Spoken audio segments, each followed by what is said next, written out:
दरम्यान या संपूर्ण घटनांनंतर आता आमदार निवासातील कॅन्टीन चालवण्याचा परवाना रद्द करण्यात आलेला आहे।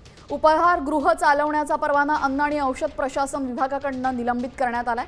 आमदार संजय गायकवाड यांच्या प्रकरणानंतर ठेकेदारावर ही कारवाई करण्यात आलेली आहे।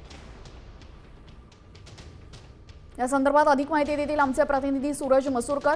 सूरज, अखेर कॅन्टीनचा परवाना रद्द झालेला आहे, कॅन्टीन चालवण्याला आता परवानगी नाही आहे, काय अधिकची माहिती आहे?